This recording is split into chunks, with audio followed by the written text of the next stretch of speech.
Good morning. My name is Rick White from 180 Biz. We're a coaching and training company for independent auto and truck repair shops. And this is my weekly Just One Thing. So, we're talking about play. I'm going to tell you why. Because how many of you want work to be fun? You want it to be enjoyable for people to come to work. Why do we want it to be fun? Because we are there all the time, right? You're there. You're with your team more than you're with your family. Shouldn't it be fun? Let's think about this for a second. Aren't we all just big kids? Right? How many times have you heard me say that? So the reason why I say we're big kids is because we want appreciation, we want respect, we want to be seen, heard, right? These are all things that make a difference. So think about this. If you're a big kid, who wants to go to school on the day of a big test? Nobody. But who wants to go for recess, right? Or when gym was your favorite class. Do you remember that? Because you could play a game, because you could have fun. So, but this is the thing. This is where you've got to be able to step back, right? Now, like really, how many of you would like work to be fun? So here's what I want you to understand, okay? Fun is the byproduct of play. I need you to understand that. Fun is the byproduct of play. Now, look at the timer, this timer thing. Why do I do the timer? I do the timer to make it fun. I do it to add a little zip to it, to make it a little different. So, what do we got to do? Let's talk about it. The fact is, fun is a byproduct of play. So if you want more fun and you're staring at your shop waiting for it to magically appear, it's not going to happen. But if you step back and you say, you know something, I got to change this. Where does it got to change first? It's a focus issue. It's a focus issue. You've heard me talk about this before, but I'm going to incorporate it here. You're focused on problems. See, when you're focused on problems, everything gets serious, everything gets angry, everything is, there's this tension in the shop. But if you can change that to gratitude, right? If you can change that to gratitude, this is where play starts. Okay, it's a focus. But Rick, I've got too many cars. Wow. I'm grateful to have the car count that I have, because there are some shops out there that don't have it. But Rick, I need help. I need help, Rick. I don't have enough help.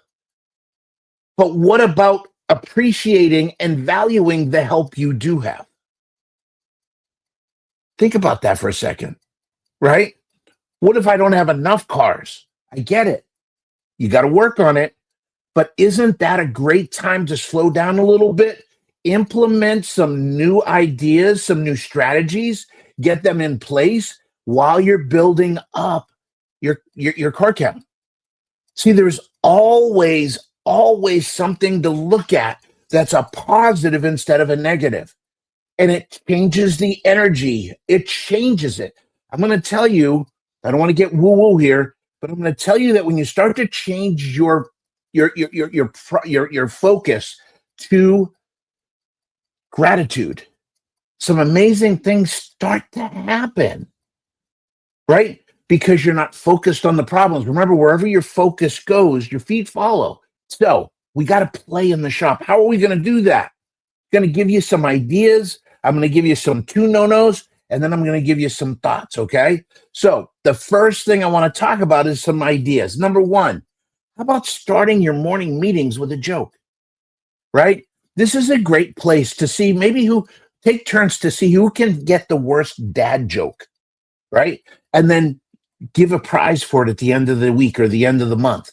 At the end of the week, I think that'd be amazing. Each person gets a chance to do a dad joke. That's a great way to start your morning huddle. So by doing it this way, right, you're starting to lighten the mood, okay? How about a card game? This is something I did at my shop. I had a deck of cards, and every time somebody did something amazing, somebody really stepped up, did a great job, really went above and beyond, they got a card.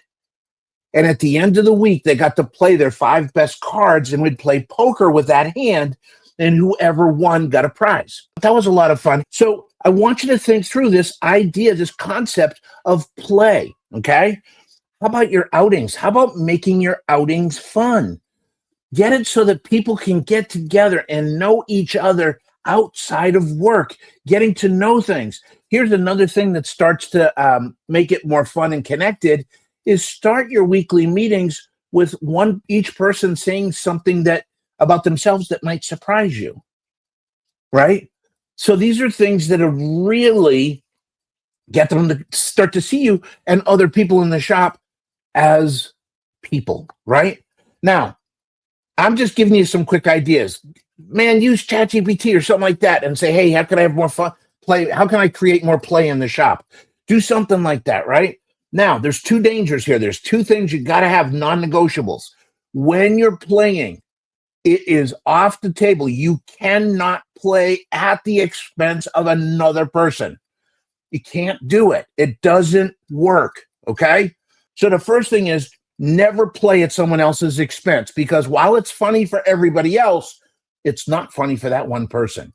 So if you're going to make fun of somebody to play, make it you, okay? Make it you. Second, never, ever, ever play around equipment or cars, okay? Or trucks, okay? No playing around the equipment. You don't want play to turn into injury. So you want to make sure that doesn't happen, okay? So there's no pranks that could, make the floor slippery or stuff like that, okay? Now, here's something I just want to finish up with, okay? Number one, if you really find this valuable, please share it.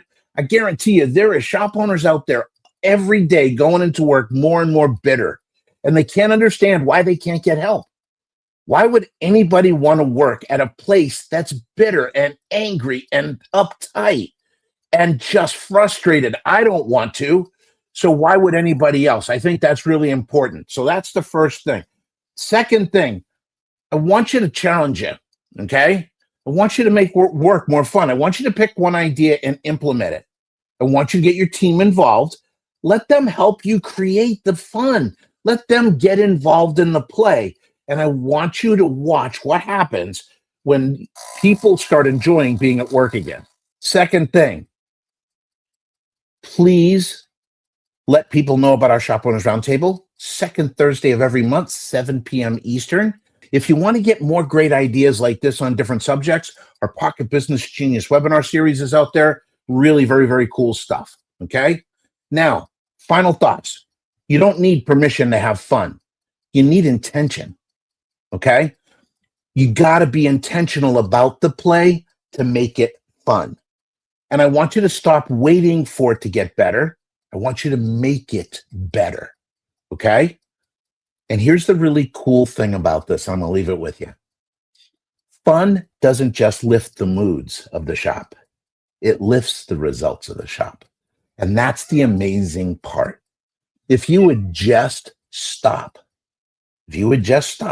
being so serious all the time and start to have some fun, you're going to be amazed at what happens, I promise you.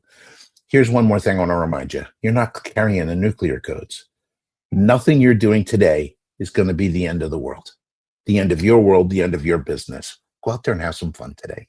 Everybody, thank you so much. God bless. Have a great week and go make some money. We'll see y'all later. Bye-bye.